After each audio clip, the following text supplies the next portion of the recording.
Hi, everyone. You are very welcome to our Hire Wednesday webinar. I'm really looking forward to our conversation today with Lauren, who I'll hand over to in a few moments to introduce herself. But while you are joining, signing in, I will tell you a little bit about Hire in the community, just in case you are new to us. So my name is Kelly McGrath-Smith, so I'm the community director here at Hire. And if you're not part of the community, we are an internal group. We have our community living over on Slack for internal HR and talent folk. We've got I think over nearly 11,000 global members at this point, which is really, really exciting. I'll pop the little banner below just so you know where to head to if you would like to join us. And just for a little bit of context, so we like to see ourselves almost as like the hive mind of talent acquisition, and we're really on a mission to help up level the industry. And that's everything from virtual events, in-person events, and these webinars as a way to give back to the community as well. So with our webinars, we have them every Wednesday, 4 p.m. UK time, 8 a.m. PST, which is San Fran side, and I think it's 11 o'clock in New York. Getting very good with my international time zones because we've got such a global community. So we have these webinars every week, and then we also host virtual roundtables inside the community and in-person events as well. So do come and join us if you haven't already. And for today's talk, we're talking all around imposter syndrome and learning to work and live with it. And this is a topic which I think a lot of people can relate to. We've certainly had people in the community talk around it, and it can affect absolutely everyone, every level. It's one of those things where it's nice to have these discussions and hopefully bring a little bit of reassurance to people as well. So on that note, I will hand over to Lauren to introduce herself and to talk through what we're going to discuss today. Thank you, Kelly. So just to introduce myself to everybody, my name is Lauren. I am International Talent Acquisition Partner for D2L. I am also an imposter sometimes, as you may have heard. And I wanted to chat with everybody about imposter syndrome. When me and Kelly were chatting about it, we thought it was such a hot topic for the whole community that we really wanted to bring it to everybody as part of a webinar. A few of you may have seen me before, you may not have done. I last spoke about this topic at RecFest, which was down south in the UK, around July time, I think it was. And I was quite blown away by the response I got on the topic. I was quite concerned as well. I remember driving home that evening, about a 3-hour drive, and thinking, wow, so many people joined for that talk that I thought would get maybe a handful of people. The days that followed after that, I was getting message after message after message on LinkedIn, all from recruiters who felt the same as I had. And I just want to give you an overview into why I felt that way and how I felt that way. And I share this quite vulnerably to the community to actually share that you're not alone if you do feel this way, first of all. My imposter feeling, the first time I remember recognizing it was probably about 7 years ago. And I remember that it had absolutely paralyzed me. I was in the middle of a project. It was quite a big project. It was very large in my career. Apologies about the stutter. And I remember talking to my manager, who was asking me, what's wrong? Why are you doubting if this is right or wrong? Why are you coming to me with all these small questions? Why are you not making the decisions? And I had to say to her, I don't feel like I should be trusted to do this job. I don't feel like I've got the skills or experience. I feel like I'm waiting for you to tell me that I'm not good enough. And it was the imposter creeping in. When I told her that, I was really shocked by her response, which was, I feel the same every single day. And this lady was a director within talent in a very large organisation. And I really struggled to understand how she could even feel that way. And we sat down and we talked about it. And that's the first time I'd openly spoke about it. The first time I openly sat there and thought, is this just me or not? Before that, I thought it was just me. So the doubt of how other people felt soon started to creep in. If I fast forward, the years that followed, the imposter syndrome didn't go away. And quite frankly, the reason for that is I allowed it to stick with me. I allowed myself to think I was the imposter. I signed myself up for RecFest in the April, and I was on stage in the July. And right before I got on stage, I wanted to run away. I wanted to run as fast as I could do to my car. The night before that talk, I remember sitting in bed at 1 a.m. going, how do I get out of doing this? And I've said that to so many people. I said it live on stage to people to go, I was trying to figure out a way to get out of it, because the imposter in me said that nobody would want to hear me talk. Nobody would feel the same. Nobody valued me or my opinion. And that wasn't the case at all. For me, when I got on that stage at RecFest, I was actually really, really shocked at the response that I had. I had so many people nodding along. I had so many people coming up to me afterwards, commenting, and the people that couldn't speak to me afterwards were messaging me on LinkedIn.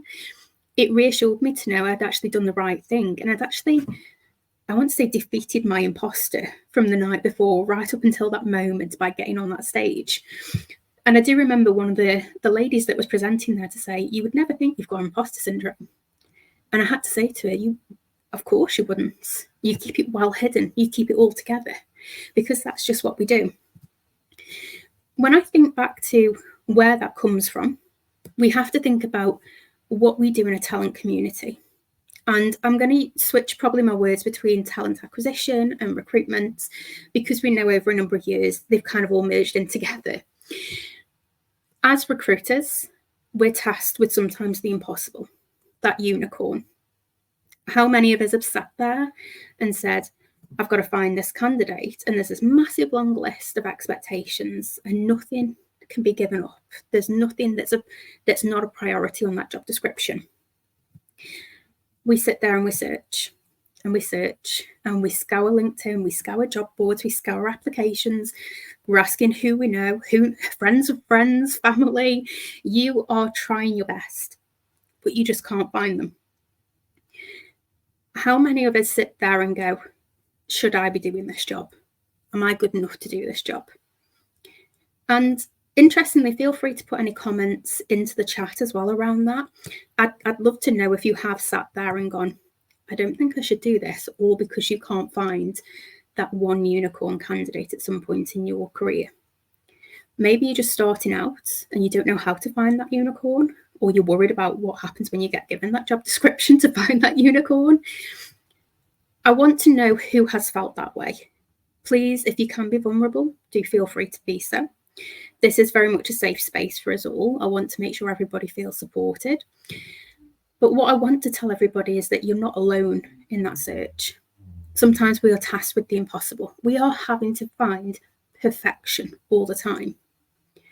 And I'm going to say something now that hiring managers won't like. There's no such thing as a perfect candidate, because there's always going to be a problem somewhere. They might have the perfect skills, but they don't match your salary banding. They might have the perfect skills and salary, but they don't want to work in an office. Maybe they want to be fully remote and your company doesn't allow that. There's always something that's an obstacle in the way. That's then when the doubt starts to creep in again, to go, I've got to find somebody again, or I've got to look again, I've got to search again. It's hard work. You're constantly beating off a perfectionist tendencies then as well. We become natural perfectionists. We become a bit of control freaks. And I'm going to say that very, very loosely, because I will quite openly say if something's out of my control, it panics me, it stresses me, it gives me a sense of anxiety. Then the imposter comes in, because why can't I control it? This is quite normal in recruiters. This is really normal amongst the TA community. And what I don't want anyone to do is to sit there and wonder, how do I overcome it? How do I defeat it? How do I recover from it? Somebody did ask me about 2 weeks ago, I think it was, and please forgive me, I can't remember the lady's name. do you think you can ever fully recover from imposter syndrome? And my answer is no. Not everybody agrees with me on that, but I actually think that imposter syndrome peaks at certain points in your life. It could be new career, change of jobs, promotion, new relationships, change at home. It will set off that imposter syndrome. But what we can do, though, is to learn to work and live with it. We can learn to grow with it. Because if we don't embrace it and acknowledge that it's there, it is going to leave us stagnant. We're not going to be keeping up with the latest technology. We're not going to be finding maybe not the unicorn, but maybe it's a horse with a cone stuck to its head instead that might be able to become a unicorn in a couple of years for that organisation. Who knows? But we need to make sure that we're working with it. So there are a few things that you can do. And I am only going to tell you about ones that I have tried and tested, because this is what's worked for me. This isn't, though, about me. This is about you. So feel free to apply these if you'd like to. If it is that you've got any suggestions as well, please feel free to put these in the comments and share them with others. I have just seen a comment, though, actually come in from Mark to say, do I see a difference between anxiety and imposter syndrome? I absolutely do. Imposter syndrome makes you doubt yourself, whereas anxiety will give you feelings of nerves, or maybe you may not understand why you feel that way. I do think imposter syndrome can trigger anxiety, though. I think you'll sit there and wonder, are you good enough, or is this good enough? And then you start to panic, and then you have a sense of anxiety that builds within you. And I think that can take over the whole of your body. It can, again, stagnate you from doing things. So one of the ways that I like to look at overcoming those thoughts and overcoming that imposter syndrome that can trickle down into anxiety for me is I look at my inner monologue. I like to look at how I'm talking to myself. We all do it. We all sit there and process things in our minds, whether it's the to-do list, the candidates that we haven't called, the jobs that need posting, the check-ins with the managers. We have all those going on, but what we also have going on is, oh, if I don't do this, the manager's going to think I'm really bad at my job. Oh, if I don't find this candidate, what's the business going to do? They're going to fire me. It does spiral. So I like to sit down and to take stock of, what am I saying to myself? Why am I saying that? Has anybody said, if I don't fill this vacancy, I'm getting fired? No. Has anybody said that if I can't post this job within an hour or 2 hours or within the 24 hours, that the manager thinks I'm not very good at my job? No. No one said that.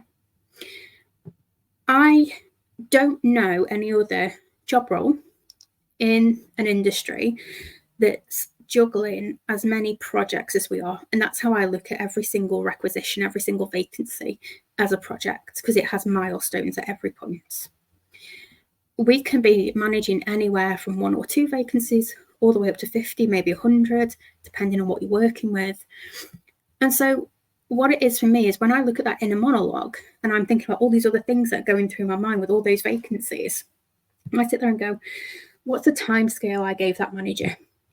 If I didn't give them one, I can go back and set one that'll settle my inner imposter. Because actually, I've gone back and said to the manager, actually, I'm going to post it within X amount of time. Now, that should be within my control. We're setting boundaries. If we do not set those boundaries, we don't know where the meeting of the lines are. We've got to tell people where those boundaries are so that they don't cross those lines. And so that maybe the manager doesn't think, I'm not suitable to do this. So it does play into our advantage. The other thing that I actually like to do is to actually share how I feel. It may seem really simple. A few people maybe sat there going, I'm not going to tell somebody I feel like an imposter. I'm not going to tell them that I feel that way, because what if they use it to their advantage? If they do, it says more about them than it does about you. We need to be creating psychologically safe workplaces. If you're not in a psychologically safe workplace, there's nothing stopping you from taking that step and creating it. And that first step could even be as simple as asking somebody, how are you doing today? And genuinely meaning it, not just a passing comment on an email saying, hi, how are you? And then moving on to the formalities of what you're asking them for. But actually engaging with somebody, talking to them. A lot of us work remotely. It doesn't mean that we have to be isolated. Sharing how you feel as well may open up the doors for other people to say, but think about all the great things you've done, or I don't see that problem. Think about X, Y, or Z that you've achieved. Think about the project that you completed and that you implemented. People see you in a very different way than how you see yourself. The only other thing to note with that is when you're sharing those feelings, sometimes we need to make sure that it's within a trusted circle, within a trusted party. And I don't mean for the term of somebody abusing that maybe self-doubt that you have. I mean, what we don't want to do is our imposter syndrome knock onto somebody else's and to create a little bubble of imposters where you're actually feeding off each other. We don't want to do that. So if somebody does say back to you, actually, I struggle with that as well, maybe ask them why. Don't ask them, what are your thoughts or what are your feelings? Why do you feel that way? Why is a very powerful question. It will give you many different answers. It'll also make you question why you feel that way. The other thing as well that you can do is something that I don't think we do very often as recruiters, which is actually celebrating your success. We filled a vacancy. Well done. How many of us sit there, right, another one off the list, there's another one coming in. It happens all the time. Something that I did touch on at RecFest is something where my imposter syndrome that I feel stems from. And I remember being 19, working in a recruitment agency.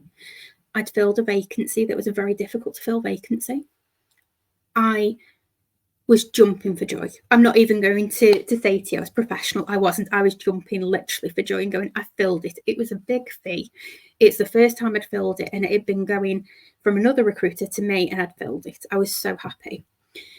And the manager of our team at that time looked at me and went, well done for doing your job. Now sit back down. Very monotone, very blunt. I was celebrating my success. That meant something to me, that milestone did. And rather than my manager saying, actually, well done, Lauren, you've done really well on that. You must be proud of yourself. Well done. Go and take a few minutes for you and celebrate. It deflated my whole personality, my whole success. The achievement that I'd had gone within the blink of an eye.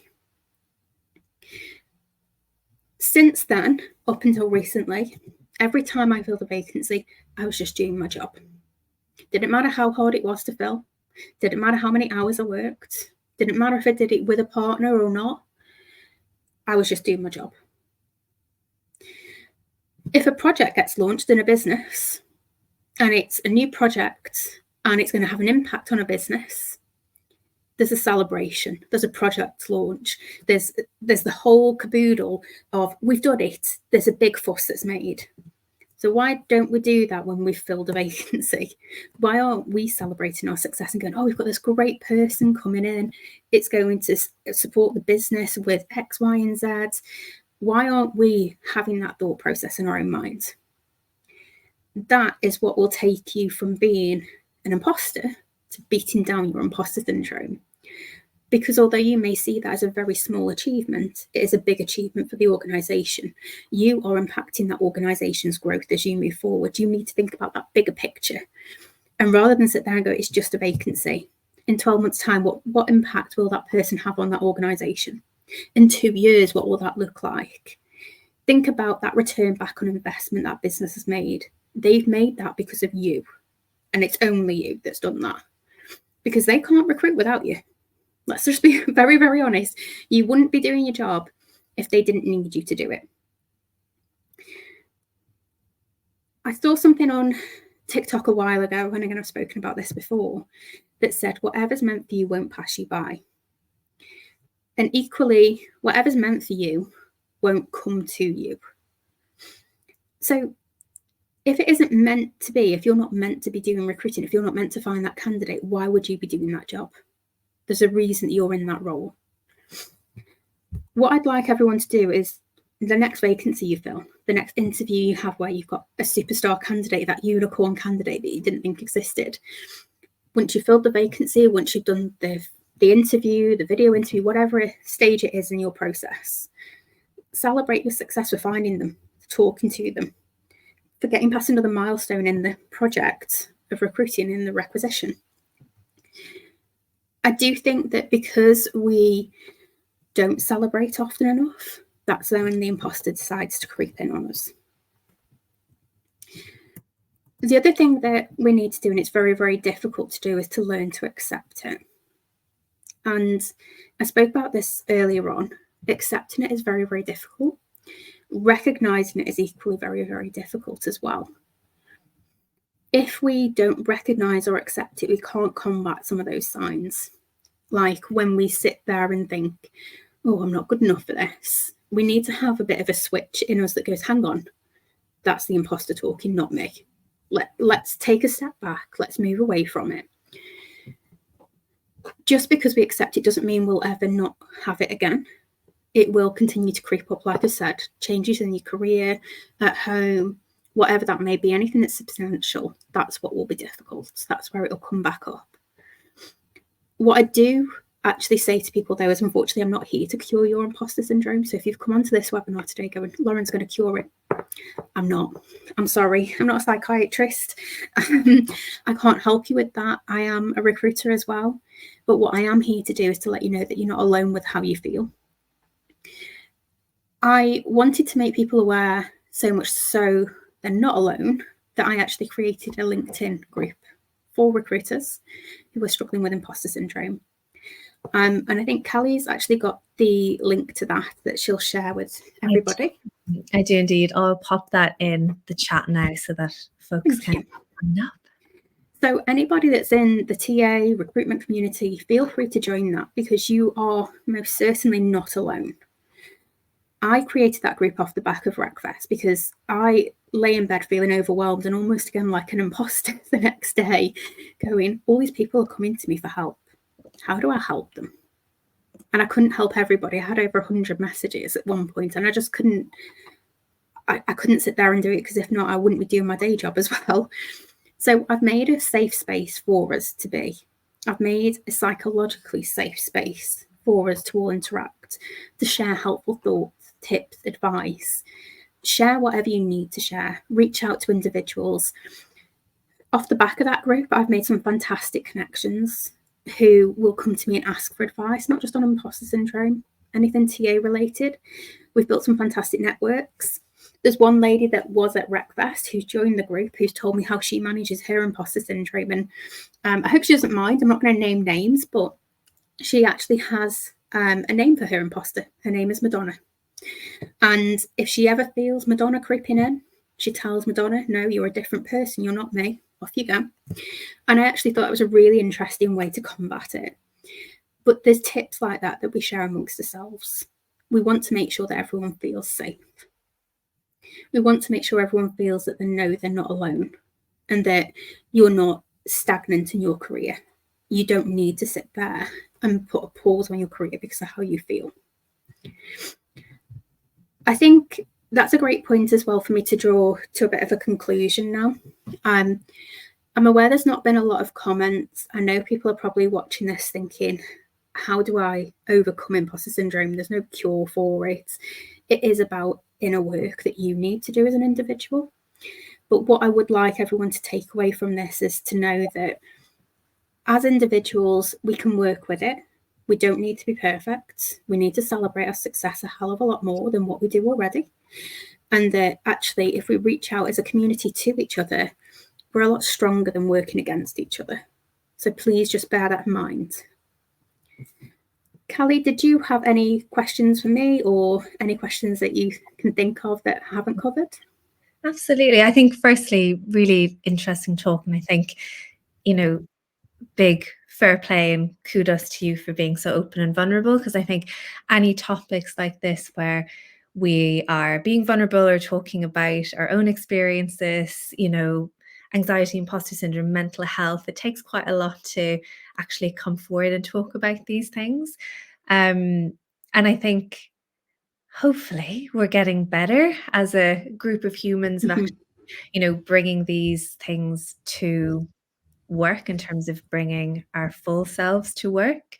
I guess one thing that maybe would be nice to cover in terms of, I guess, maybe tips for people is maybe there's someone watching who is feeling similar to how you have felt, but actually, they haven't had that initial conversation with their manager. So they're kind of squirreling away, feeling Mhm. these feelings, but, nobody knows. And from the outside, they might look absolutely fine, almost like that swan on Yeah. water. Super cool, super smooth, but then underneath, lots going on. Do you have any tips for maybe how they might start to, broach that subject maybe with their manager or someone so that Mhm. actually they can start to get the support and not feel so overwhelmed in work? Yeah, and I think that's a really important topic to actually bring up to, like you said, bring your true authentic self to work. Unless you do that, you're never going to feel comfortable. And if imposter syndrome is part of that, you do need to approach that subject. For me, when I started at D2L, I remember being in my interview and telling my now director that I really struggled with imposter syndrome. And sometimes I'd come to them and go, I need some reassurance. I'm quite insecure in my ability, even though the results say otherwise. So for me, when I started, I didn't have to approach that subject all over again. So I'm going to come at this from 2 points of views. If you're going through the job search at the moment, be vulnerable. If the employer that you're interviewing with has a level of emotional intelligence, they will respect that vulnerability and they will appreciate the fact that you will actually be open to vulnerability and emotion during the interview process and that you can recognize that, because that in itself, I think, is a skill. The other thing is, if you're currently in a workplace and you need to approach that subject, it's really difficult to do. Make sure, though, that you're one-on-one with a manager or a person that you trust. It hasn't got to be your direct manager, maybe. Maybe it needs to be, I don't know, another person that is in your team that you can trust, or it could be your manager's manager. Whoever you've got that strong relationship with, you've got to have that strong relationship. You do need to take the first steps. And even if it's a matter of actually saying to them, I'm not feeling great today. I'm feeling a bit like I'm not doing well enough. Am I doing well enough? Do you think I'm meeting your expectations on either a project or the work or day-to-day work? Ask that question. It can be quite a difficult question to ask in itself, but I think you'd know if you weren't doing well. They would approach you with that subject prior. It opens up the doors, though, for them to say, yeah, of course, why are you asking that? Where's that question come from? So they then allow that conversation, that dialogue to happen. Sorry, excuse me. And it allows them to understand where that thought process has come from, because they've got to understand the process of that thought for them to help you. And it could be off the back of a comment, or maybe you've not found that candidate, or it's taking longer than normal for one candidate to be found for a particular vacancy. Who knows? For me, though, the important thing is about psychological safety in a workplace. If you do not feel psychologically safe at work, regardless of office or home or hybrid, whatever it is that you're doing, you either need to start creating a psychologically safe workplace, and part of that does come down to us as individuals being vulnerable and being open, or you need to move to a psychologically safe workplace. I will ask the audience to think about a question when they're at work or in work. How vulnerable do you feel at work? Do you feel you can be vulnerable? Do you feel that you can be yourself? And when I say yourself, your true, authentic self. Do you feel that you belong in that workplace? Do you feel that if you were having a bad day, you were struggling with anxiety, or you don't feel quite yourself, you could actually tell somebody in the workplace that? Because if the answer is no, we need to take those steps to create it. If the answer is no, you need to move to another workplace. Now, what I'm not encouraging here is to everyone up and leave the current employer because you don't feel valued or you don't feel confident to say, I don't feel great. But what I'm asking you to do is to think about that emotional impact that the business has on you, as well as the impact on your psychological safety, because it does go both ways. Does that answer the question for you, Callie? Yeah, absolutely. And I think, an important point when we're anyway talking about things like this is like I think it's really important if someone finds themselves not in an environment where, maybe they bring it up and it's not received because, it's not a supportive environment. There's always outside support. Like, you might have an employee assistance program you can call, there's family, there's support lines. I think as well, it's always important to say, it might be that you speak to your GP if it actually feels more like anxiety as well. And there's talking.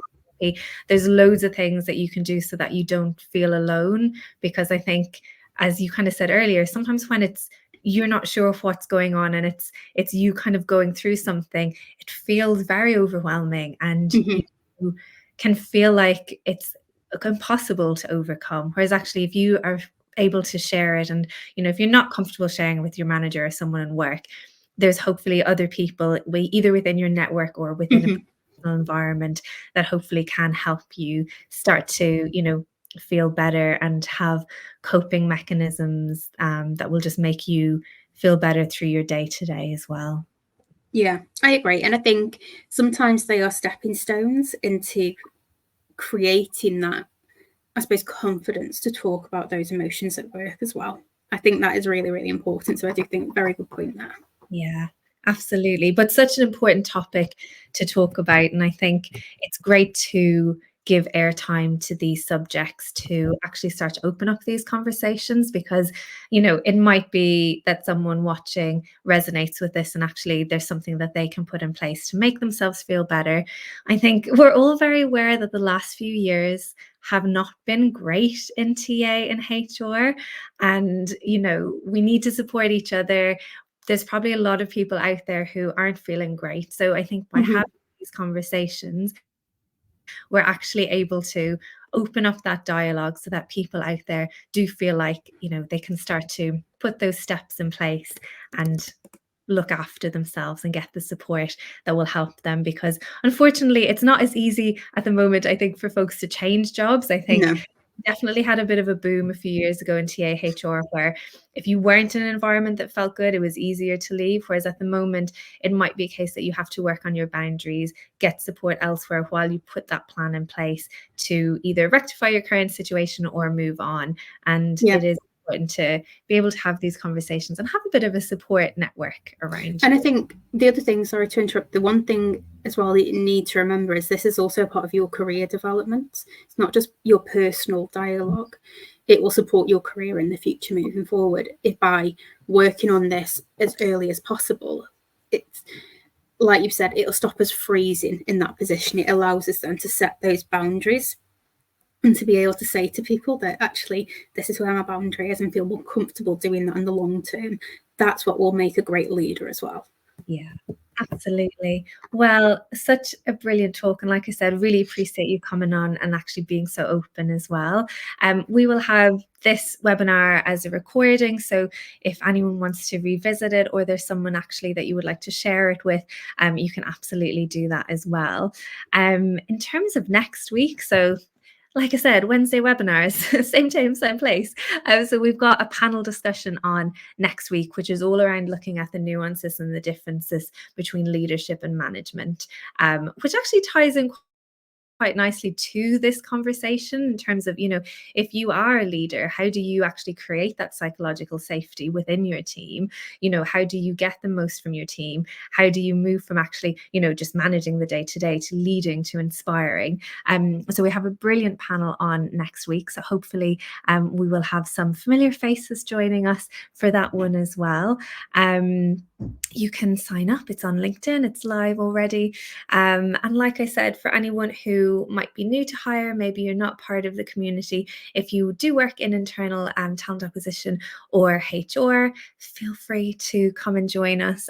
We always kind of continue these conversations within the Slack community. We've got various sub-interest topics. It's a really good space if you want to have some peer support as well. I think a lot of the time working in these roles can be quite isolating. You might find that you are, the sole recruiter in an organization, or you've just stepped up into a leadership role, and actually being part of a community can really help have someone to talk to, bounce ideas off. Maybe you're going through creating progression frameworks and you want some inspiration. There's always people within the community who will be on hand to support. So thank you all so much for watching. We will hopefully see you next week. And once again, thank you so much, Lauren, for joining us today. Bye, everyone.